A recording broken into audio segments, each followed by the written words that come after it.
Isang magandang araw sa istasyon ng tren. Ang mga mamamayan ay abala sa kanilang sarili. Ang ilan ay naghihintay ng kanilang paghinto at ang ilan ay gusto lang tumawid sa trail ng tren. Naging berde ang mga ilaw, isang pahiwatig para sa mga tao na tumawid sa trail ng tren at ang unang tumawid ay ang babaeng kasamang sanggol. Habang tumatawid sila, biglang nagkaroon ng malfunction ang tren sa brake nito kaya hindi ito tumigil sa pagtakbo. Nawalan ito ng kontrol kaya nagsimulang tumalon ang mga pasahero sa tren at sumigaw para humingi ng tulong. Hindi marinig ng mga tao ang inhinyero ng tren ngunit napagmamasdan na hindi ito titigil, natarante sila at agad nagtakbuhan palayo sa trail. At lahat ay sumigaw na tumakbo upang ang mga taong malapit sa trail ay malaman ang panganib.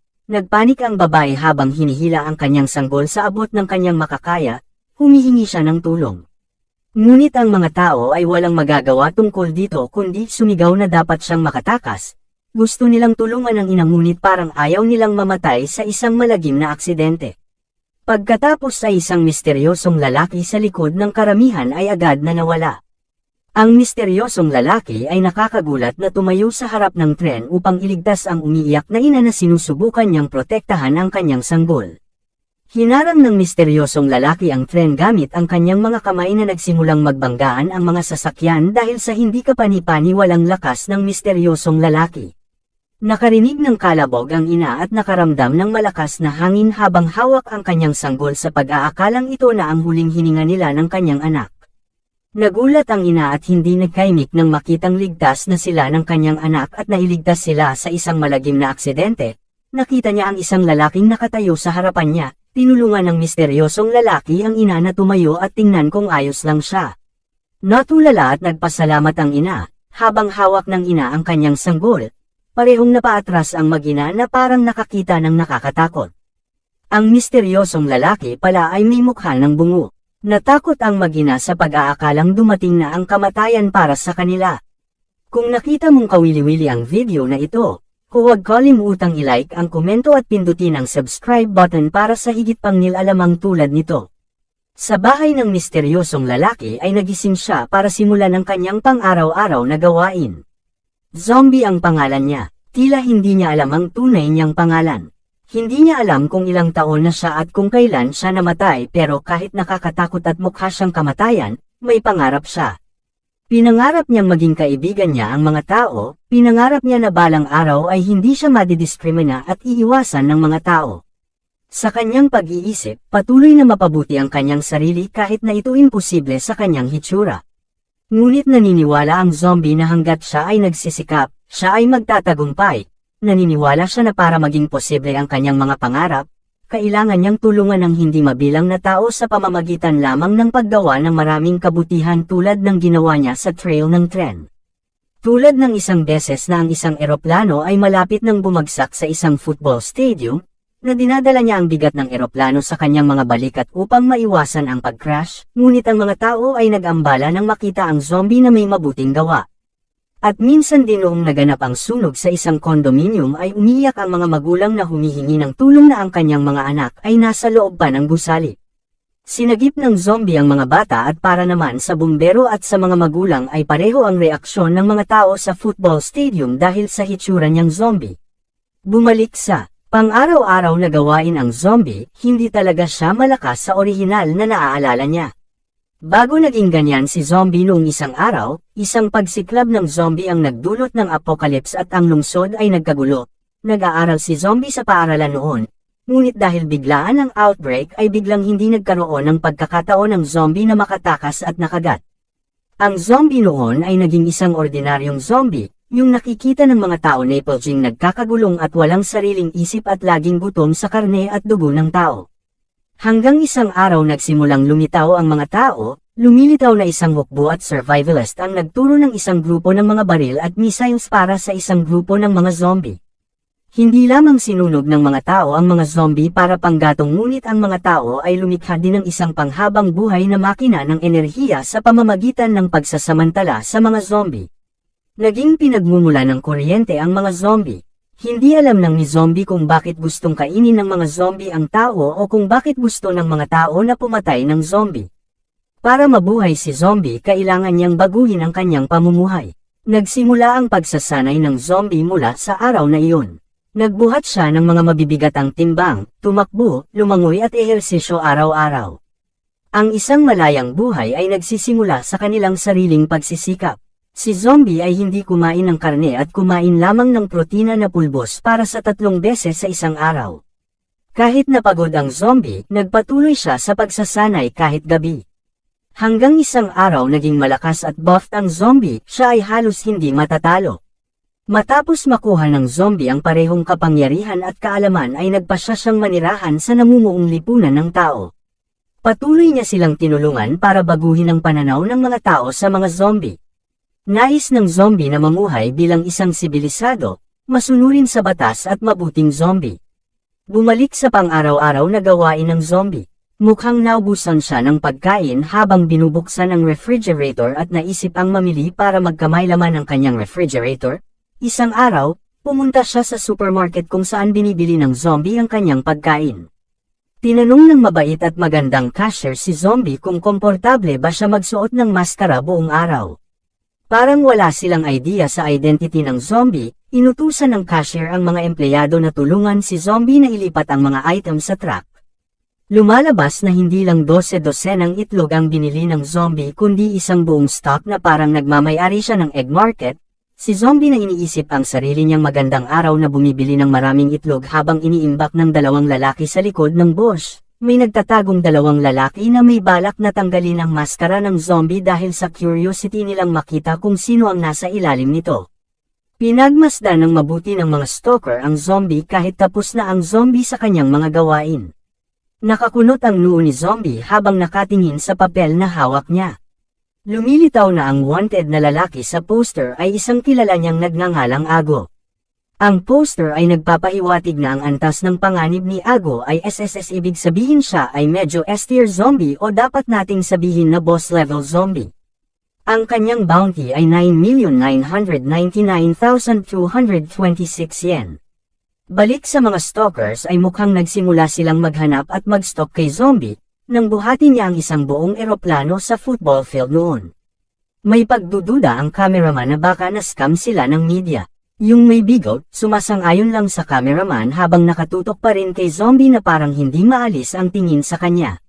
Pero bigla na lang kinilala ng may bigot ang cameraman at naisip niya ang posibilidad na baka overhype ang media. Kaya kahit na maliman o hindi ang mga pagkakataon ay nakipagsapalaran ng mga stalker at sinundan ang zombie para malaman at mapakain ang kanilang curiosity. Nagambala ang mga stalker sa pakikipag-usap sa isa't isa at nang makabalik sila sa kanilang trabaho ay halos lumuwa ang kanilang mga mata at gulat, nasaksihan ng sobrang lakas ng zombie habang napakadali niyang buhatin ang truck. Nabasag ang lupa habang lumilipad siya kasama ang truck na para siyang Superman. Ang stalker ay nakatingin sa asul na langit sa gulat at natarante sa parehong oras nang lumipad ang zombie kasama ang truck. Napakataas ng paglipad ng zombie kaya napunta siya sa kalawakan at maging ang mga astronaut sa loob ng spaceship ay nataranta. Sa isang abandonadong lugar na medyo pinaghihigpitan ay mayroong isang mamamayan ng mga zombie na nakatira doon. Pero mukhang may sarili silang pag-iisip, hindi sila isang tipikal na brain-dead zombie. May nararamdaman sila at hindi sila nagsasalita ng kung ano-ano man. Sa abandonadong lungsod ay nagugutom ang mga zombie kaya isang batang zombie ang nagreklamo tungkol sa kanyang gutom sa kanyang ina.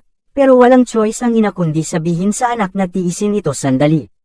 Nang gabing iyon ay lumitaw ang zombie sa kalangitan ng gabi ng abandonadong lungsod ng biglaan kasama ang truck na binili niya kanina sa supermarket. Lumapag si zombie sa lupa kasama ang truck. Nakuha ng mamamayan ng mga zombie ang kanyang atensyon at tinawag siyang hari ng kanilang sariling uri. Ang isang bata ay kinakabahan na nagmumungkahi na ang kanilang kamahalan na zombie ay dapat na nagmaneho ng truck sa kanilang inabandonang lungsod tulad ng ginagawa ng mga tao. Ngunit sumagot ang zombie na wala siyang lisensya sa pagmamaneho at ang mga bata ay tila nakakuha lamang ng kaalaman tungkol sa labas ng mundo. Ang abandonadong lugar ay isang lungsod na sinakop ng zombie. Ito ay malayo sa mga mata ng mga tao.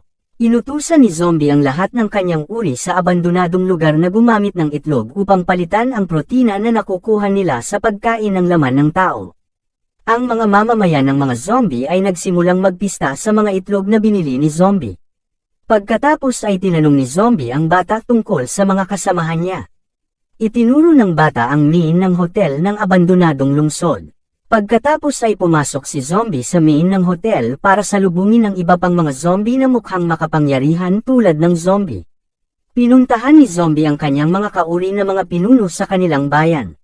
Mukha silang mythical high level at nakakatakot na nilalang. Si Ago ang lalaki sa wanted poster na nakita ni Zombie kanina. Si Varmint at Blackie pareho silang may boss level na zombie na may danger level ng SSS, isang antas na itinuturing na isang antas ng S tier o dapat nating sabihin na sila ay nakikita bilang boss zombie. Pumasok si Zombie sa kwarto. Siya ay tila ang pinakamaliit na uri sa kanilang ngunit siya ay tinatrato ng may paggalang habang tinatawag siyang kanilang mahistrado. Pagkatapos ay dumaan si Zombie sa kanila nang may pagkabigo para kay Ago na nakagawa ng isang karumal-dumal na krimen laban sa tao. Humihingi ng paumanhin si Ago dahil nawawalan siya ng kontrol sa tuwing makakakita siya ng isang tao na parang mandaragit na nangangaso sa kanyang biktima. Umupo si Zombie sa sopa na parang isang hari na nakaupo sa kanilang trono na casual. Ang intensyon ni Zombie sa kanyang pagdating ay hindi lamang pakainin ang kanyang mga tao kundi marinig din ang ilang ulat mula sa kanyang mga alipores. Pagkatapos ay lumapit si Blackie upang iulat ang ilang mga isyo na nakalap niya na patuloy nilang pinapataas ang kanilang mga bilang, ngunit upang itago mula sa mga tao kailangan nilang baguhin ang kanilang base ng maraming beses, pinutol ni Varmint ang pag-uusap at idinagdag ang kanyang ambisyon upang wakasan ang intensyon na labanan lamang ang mga tao pagkatapos ay naisip na ang kanyang chainsaw ay nagsimulang kalaw-angin dahil sa walang sariwang dugo sa mahabang panahon, ang mga lektura ng Zombie kay Varmint na huwag maging walang muwang dahil ang mga tao ay maaaring nakakatakot. Abala ang mga boss zombie sa kanilang meeting hanggang sa may narinig silang eroplanong lumilipad malapit sa kanilang lugar. Ang eroplano ay lumilitaw na isang Air Force na may naghihintay na sexy na babae sa loob, na may mga motibo para sa inabandonang lungsod. Samantala sa Air Force plane ang babaeng nagbibigay ng impresyon ng isang leader sa kanilang political organization ay nagmamasid sa kanilang data statistics.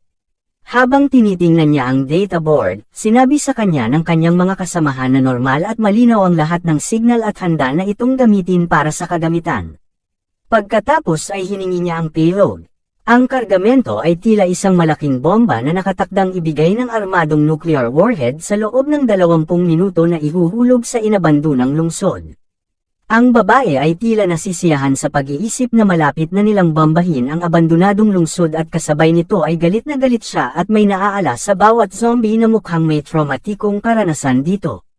Habang hinihintay ng Air Force na mag-donate ang malaking nuclear warhead, nararamdaman na ng mga boss zombie ang kanilang presensya sa itaas. Ang pagiging walang muwang ni Varmint ay nagmumungkahi na pupunta siya at putulin ang mga tao, ngunit ang zombie ay kumikilos na parang pinuno at hindi pinababayaan si Varmint dahil alam niyang mawawalan ng kontrol si Varmint sa sandaling makipag-ugnayan siya sa tao. Sa halip ay inutusan niya ang iba pang amo na mga zombie na lumikas. Ang zombie bilang isang matatag na pinuno ay iginigit na aalagaan niya ang mga tao para sa kanyang sariling uri. Nagkataon na hindi lamang isang eroplano ang nagpaplanong lipulin ang mga mamamayan ng abandonadong lungsod, ngunit mayroon ding mga ground unit na magpapaputok ng kanilang mga baril sa bawat zombie na nakikita nila. Habang papalapit ang mga hukbo sa abandonadong lungsod, inutusan ng zombie ang kanyang mga alipores na dapat silang lumikas at iligtas ang mga sibilyan sa loob ng 20 minuto tulad ng alam niya at nakita ang kaguluhan noon. Mukhang talagang handa ang organisasyon, hindi lang eroplano at ground unit ang pinadala nila kundi isang bihasang tao na tila profesional sa pakikipaglaban.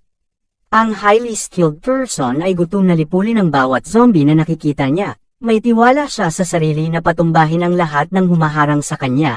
Ang ekspresyon ng mamamayang zombie ay hindi katulad ng iba o karaniwang nakikita dahil sa halip ay natatakot ang mga zombie sa mga tao, kahit na lahat sila ay nabubulok at pisikal na patay na naging mutant monster, gusto pa rin nilang mabuhay at tumakbo ng mabilis hanggat maaari upang lumikas sa lugar. Samantala sa eroplano ay mayroon ding isang lalaki na mukhang baliw na siyentipiko na nagmamasid sa mga estatistika ng data. Ang baliw na siyentipiko na lumilitaw na pinangalan ng Faye ay ipinaalam ng kanyang kasamahan na ang Extraordinaries Academy ang unang nakahanap ng mga zombie. Ang Extraordinaries Academy ay ang mga taong nagpapakita sa isang Air Force at Ground Unit. Sa impormasyong iyon, napangiti si Faye at mabilis na pinindot ang pulang button at lumabas na mayroon siyang hindi makataong eksperimento upang gamitin ang mga tao bilang pain sa zombie.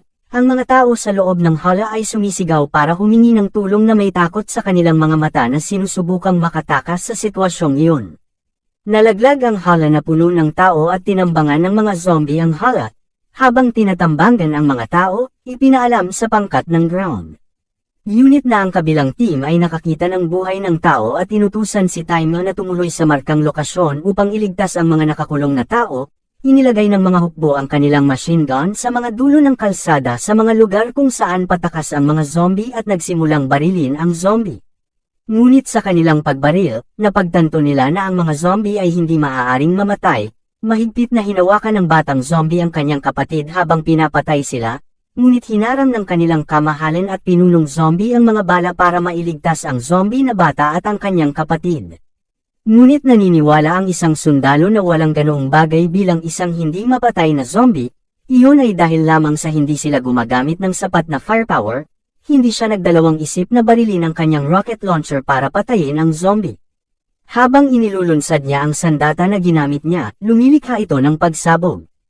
Ngunit pagkatapos ay nag-ambala siya ng kanyang tao na ang zombie na kanyang na-shoot ay talagang nakita ng lipunan ng tao bilang tagapagligtas na tumutulong sa mga tao. Tiningnan niya ang papel na may impormasyon tungkol sa hindi pangkaraniwang bagay at ito ay zombie na sikat sa palaging nakasuot ng maskara ng zombie. Ang sundalo na gumamit ng rocket launcher ay masyadong natigilan kaya nabaril niya ang maling target dahil sa kanyang galit sa kanila. Ang zombie ay kahit na matapos ang pagsabog at ganap na nakatayo at naghihintay na iligtas ang lahat ng kanyang makakaya. Bumalik sa Air Force kung saan ang bihasang lalaki ay malapit ng sumisid sa langit ay nabalitaan na may na-detect na boss zombie sa Zone B, agad siyang sumisid mula sa eroplano ng walang pag-aalinlangan at walang takot. Bumalik sa baliw na siyentipiko, si Faye at ang kanyang kasamahan ay nag-back up sa hukbo. Parehong napansin ng mga siyentipiko na ang mga boss ng zombie ay nagligtas ng halos lahat ng mga sibilyang zombie habang tinitingnan nila ang data ng inabandonang lungsod, napagtanto nila na maaaring minamaliit nila ang mga zombie na may sariling pag-iisip.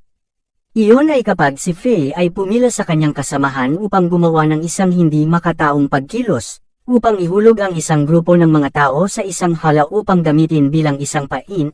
Tinambangan ng mga sibilyang zombie ang mga nakakulong na tao dahil matagal na silang hindi nakakainom ng protina ng tao, parang nag-relapse agad sila nung naramdaman nila ang isang tao, isang zombie ang sobrang pinagkaaitan at naghahangad ng laman ng tao sa mahabang panahon na nagsimula siyang maging isang malaking mutant zombie, napakalakas ng ungol ng mutant zombie kaya nakuha niya ang atensyon ni zombie. Lumalabas, ang mutant zombie ay ang boss zombie na nakita ng hukbo sa Zone B. Habang ang skilled combat man ay lamusong sa Zone B, ang ibang team na nataranta matapos maling binaril ang zombie na kinilala ng mga tao bilang ang hindi pangkaraniwang ay nalaman din na ang sitwasyon ay Zone B. Agad silang sumagot na papunta na sila, ngunit ang kanilang pinuno ng squad na bumaril ng zombie ay nagdadala ng bigat ng pagbaril sa maling target na siya ay nagpanik at tumakbo ng mabilis patungo sa zombie. Inakala ng pinuno ng squad na nasaktan niya ng gusto ang zombie at dinadala niya ang zombie at naisip ang iligtas ang kanyang buhay, iniisip ng koponan ng pinuno ng squad na gumagawa siya ng isa pang hangal na hakbang. Ang pinuno ng squad ay nagmamadaling naghagis ng zombie sa kanilang sasakyan at inutusan ang kanyang koponan na magmaneho ng mabilis, hanggat kaya nila sa kanyang konsensya na halos pumatay ng isang inosenteng tao na gumugulo sa kanyang isipan. Sumabay lang sa agos ang team ng squad leader at sinunod ang utos ng squad leader nila dahil wala na silang ibang choice, ang pulang buhok na batang babae ay nag-iisip pa rin ang zombie na may suot na maskara at nagsimulang mausisa tungkol sa pagkakakilanlan ng zombie. Nagtataka siya kung ano ang maaaring maging dahilan ng pagsusuot ng zombie ng maskara araw-araw. Natawa na lang si zombie dahil hindi naman talaga siya nakamaskara, nakahubad lang ang mukha niya. Sa Zone B, isang team ng sundalo na lumalaban sa boss zombie ay patuloy na nag-iisip kung paano nila ito matatalo ang zombie na biglang naging mutant at nakakabaliw na malakas. Bumubuhat ng bus ang boss zombie habang umuungol na parang homicidal monster na naghahangad ng laman ng team ng sundalo. Pagkatapos ay inihagis ng boss zombie ang bus ngunit habang lumilipad ang boss, Dumating ang Academy Swordsmanship Clubs na pinangalanang Marshall the Skilled Man in Combat at hiniwa ang bus sa kalahati. Nagsaya ang pangkat ng sundalo para kay Marshall at naramdaman nilang mananalo sila kasama si Marshall sa kanilang panig. Nasa kanyang posisyon si Marshall na naghihintay sa susunod na pag-atake ng mga boss zombie at habang naghihintay siya ay inutusan niya ang pangkat ng sundalo na iligtas ang mga sibilyang tao at agad na lumikas. Kumpiyansa si Marshall na talunin agad ang boss zombie. Sa kabilang panig kung saan ang pinuno ng squad at ang kanyang pangkat ay tinutulungan ang mga sibilyang tao na lumikas. Habang nililigtas nila ang mga sibilyan na tao, pinag-usapan din nila ang sitwasyon ng kabilang team. Tinanong ng squad leader kung nasaan ang boss zombie at binanggit ng kanyang team na dumating na si Marshall at naharang ito. Natahimik silang lahat nang marinig nilang kinakalaban na ni Marshall ang boss zombie dahil ito ang klase ng tao na hindi dapat minamaliit. Mukhang kasama nila si zombie mula nang hilahin siya ng squad leader. Hindi siya makaimik dahil ang boss zombie na lahat ng pinag-uusapan nila ay tila isang kilala rin niya na nagngangalang Little Nine. Ang babaeng mapula ang buhok na abala sa kanyang gawain sa pagtulong sa mga tao na maramdaman na umalis na si zombie sa lugar at iniisip kung saan siya maaaring pumunta. Bumalik sa Zone B kung saan nakikipaglaban si Marshall sa isang boss zombie, tinitigan niya ang zombie at nakiramay dito. Tiningnan niya ang mga ito sa mata at ang nakita ni Marshall ay isang taong nakulong sa nabubulok na katawan. Pagkatapos ay tinanong niya ang zombie kung nasasaktan ba sila, umungol na naman ang nakakatakot na zombie. Ang boss zombie ay nagpapatuloy sa pag-atake kay Marshall tulad ng isang mandaragit. Para naman kay Marshall na kilala bilang isang bihasang eskrimador ay binuksan niya ang kanyang katana at dumausdad sa boss zombie nang napakabilis na walang sinumang tao ang nakakakita kaya't pagkatapos eto ay ibinalik na ni Marshall ang kanyang espada. Habang hinihiwa niya ang boss zombie ay hindi lang niya naisip na patayin ito bagkus ay tinulungan silang makatakas sa kanilang nabubulok na katawan. Hindi kumibo ng isang segundo ang boss zombie pagkatapos ay nagsimulang magkahiwa-hiwalay ang katawan nito mula nang hiniwa siya ng isang napakahusay na eskrimador. Si Marshall ay nag-impake at bago siya umalis ay magalang siyang nagdarasal para sa kanyang kalaban na makapagpahinga ng mapayapa. Paalis na sana si Marshall hanggang sa mapansin niya ang isa pang zombie. Ito ay zombie na nagdadalamati sa isang zombie na pinatay ni Marshall. Nakatitig si zombie sa hiniwang patay na bangkay na wala man lang imik. Bumalik sa Air Force nakatanggap sila ng ulat na natalo na ni Marshall ang boss zombie. Nag-cheer silang lahat kay Marshall. Inutusan ng kanilang presidente sa Air Force ang kanyang koponan na itala ang kaganapan bilang bahagi ng kontribusyon. Bumalik sa Zone B, humingi ng paumanhin ang zombie na nagdadalamati sa kanyang kaibigan na hindi nila makontrol ang kanilang sarili at wala itong kasalanan. Napagtanto ni Marshall na ang zombie ay isa sa mga boss zombie. Agad niyang binunot ang kanyang espada habang sumisigaw na dapat mamatay ang lahat ng zombie. Bumalik sa Air Force habang si Marshall ay pumipili ng isang labanan sa zombie, ang koponan ay nakakita ng isa pang boss level na zombie. Napakalma nila at na-overestimated si Marshall na naisip nilang papatayin ni Marshall ang boss zombie sa isang segundo. Ang batang babae na nagmamasid sa data ay nakaramdam ng pagkabalisa dahil ang data ay nagpapakita na ang labanan sa pagitan ng Marshall at zombie ay tapos na sa isang segundo lamang. Ngunit si Marshall ay ang natalo, bumalik sa Zone B kung saan nakasabit si Marshall sa poste at malubhang nasugatan dahil kay zombie. Maaaring mukhang kalmado ang zombie ngunit naluluha pa rin siya sa kanyang kaibigan na hiniwa-hiwa. Hindi pinatay ni zombie si Marshall ngunit inilagay siya sa isang napakakritikal na kondisyon. Ang koponan sa Air Force ay nagsimulang magpanik sa sandaling makita nila ang kanilang data na nagpapakita ng signal ng buhay ni Marshall, na halos ganap na nawala sa pamamagitan ng pagdurusa ng isang kritikal na pinsala. Sa kabilang banda nag-aalala sila na hindi pa nila nalilikas ang lahat ng mga sibilyang tao. Naasar ang presidente sa team na hindi niya masabi kahit isang salita na nangyari kay Marshall, masyadong nakaka-stress para sa kanya ang nangyari lalo na ang racism niya sa zombie. Pagkatapos ay nawala siya sa eroplano at agad na tumalon upang tulungan ang mga unit sa lupa na talunin ang zombie. Ang koponan sa eroplano ay nagbabala sa kanilang pangulo na dapat nilang obserbahan kung gaano kalakas ang zombie, habang siya ay nagmamadaling bumaba upang labanan ang isang boss level na zombie. Ang pangulo na tumalon ay dala ang kanyang espada habang bumababa, binibigkas niya ang pangalan ng kanyang paglipat na tinatawag na White Blade Cleave habang ang zombie ay nabigla na ang isang babae ay biglang lumitaw sa langit na parang isang shooting star.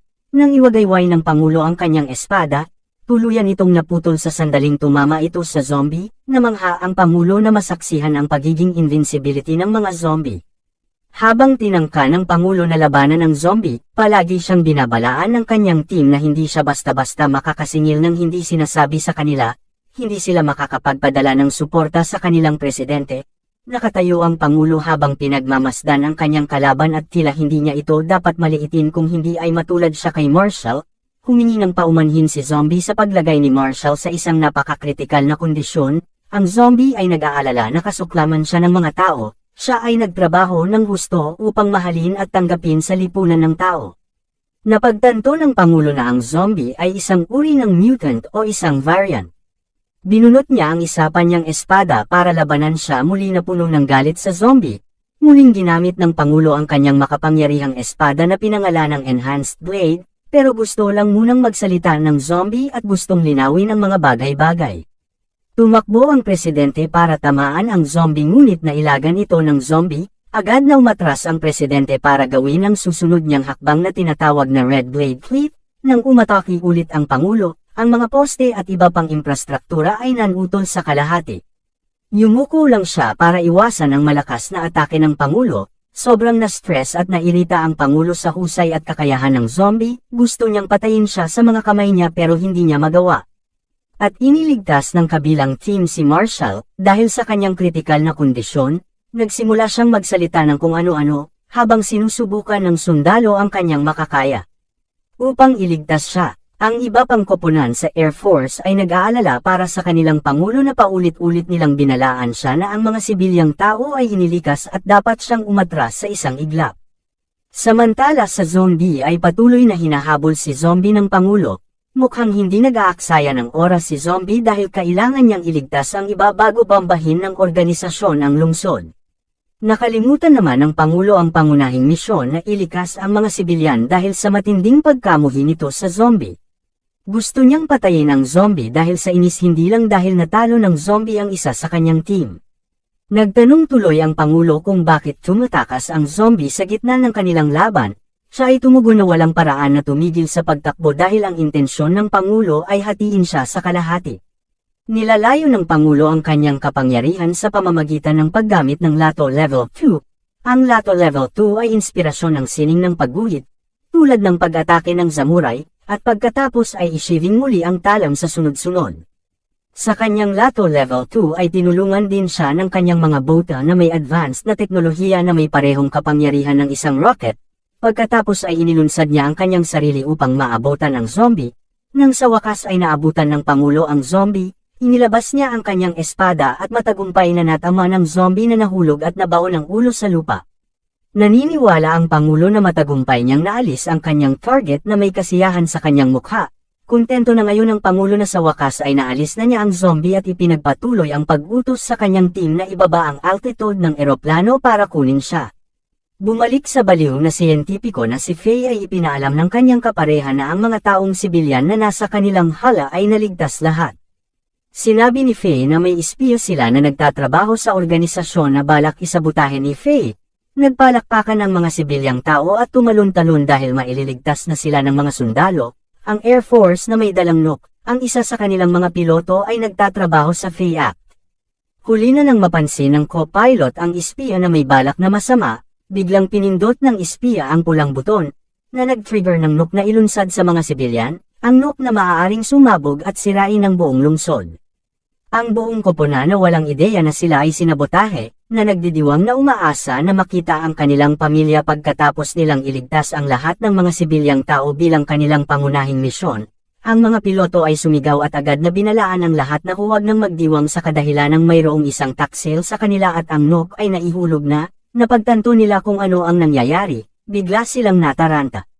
Nabigla ang Pangulo nang marinig niya ang kakilakilabot na balita na iniulat ng kanyang team na may isang kaaway na espiya ang nakalusot sa kanila at ibinagsak ang nuclear warhead. Ang Pangulo sa sandaling ito ay nakatingin sa langit habang nakikita niya ang sitwasyon at ang nakita ng Pangulo ay isang nuke na hindi bababa sa isang minuto ay sasabog sa buong lungsod. Inalerto ang pangkat ng Pangulo para paghandaan ang kaguluhan. Bubuksan nila ang mga pintuan ng cabin at ibababa ang altitude para makapasok ang Pangulo. ngunit para maging posible para sa kanila na makatakas sa pagsabog, dapat tumalon ang Pangulo sa pamamagitan ng paggamit ng booster na ginamit niya sa paghuli niya kay zombie.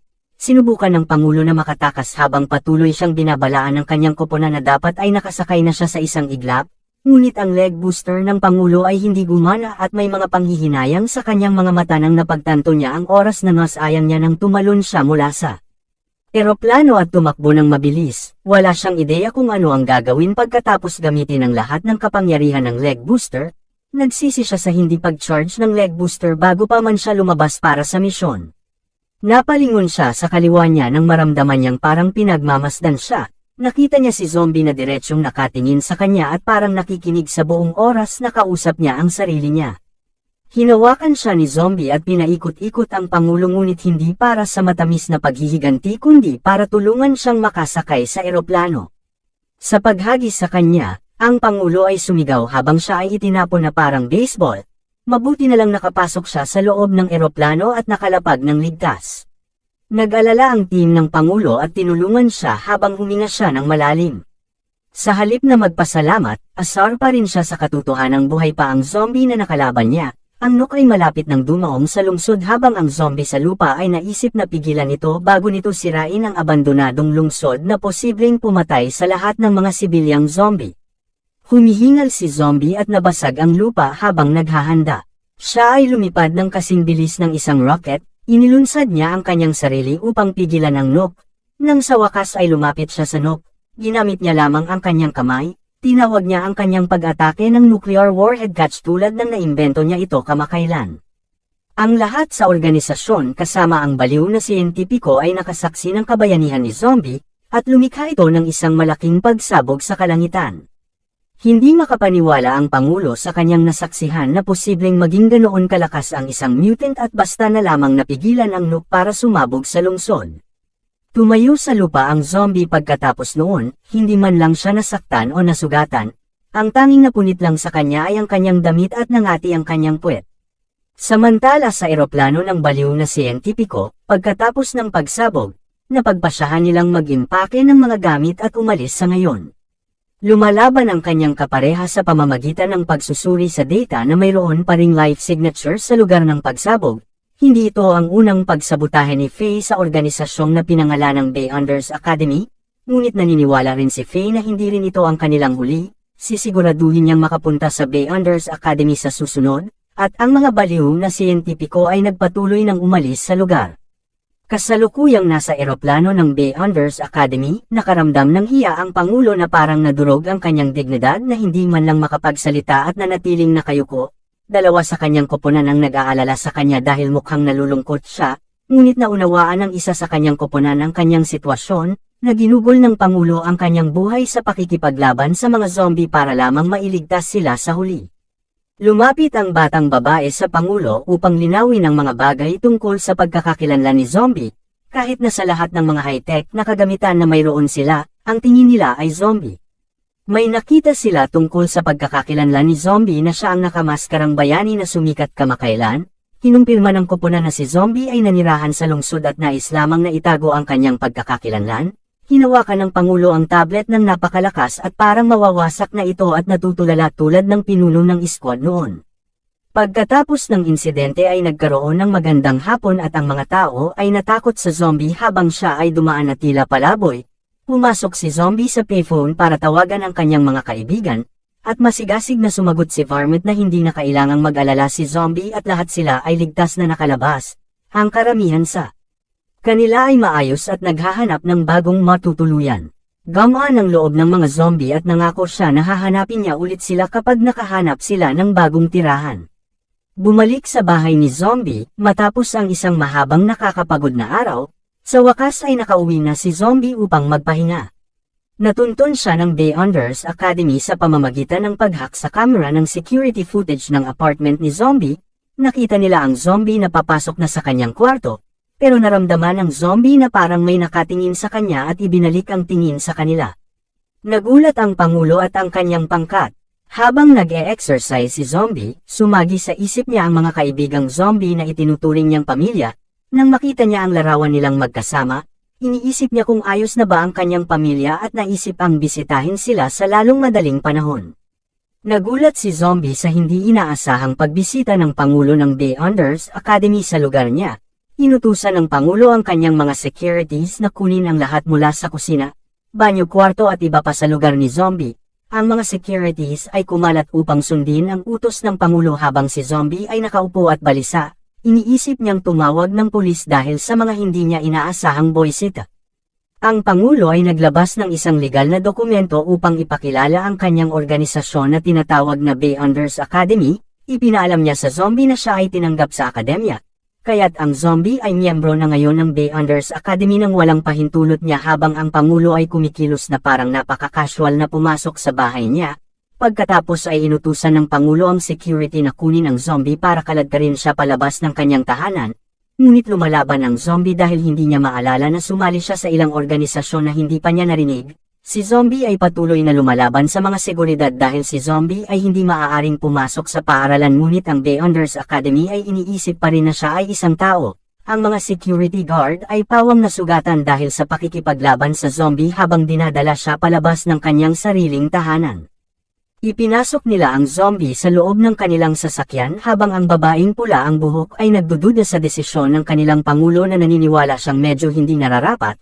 Dahil ang akademya ay may mahigpit na pamantayan para sa recruitment, tinanong niya kung okay lang kay Zombie na isali siya sa koponan sa utos ng Pangulo. Binanggit din ng babaeng pula ang buhok na ang bawat dormitoryo sa akademya ay espesyal na pinaplano. Kung talagang gusto ng Pangulo na ipasok ang Zombie sa kanilang lugar ay wala nang matutuluyan ang Zombie, ngunit iginiit ng Pangulo na ang Zombie ay maaaring manatili sa kanya tulad ng gusto niyang ma-recruit si Zombie dahil sa kanyang potensyal na maaaring makatulong sa akademya. Kung nakita mong kawili-wili ang video na ito, ay huwag kalimutang i-like ang komento at pindutin ang subscribe.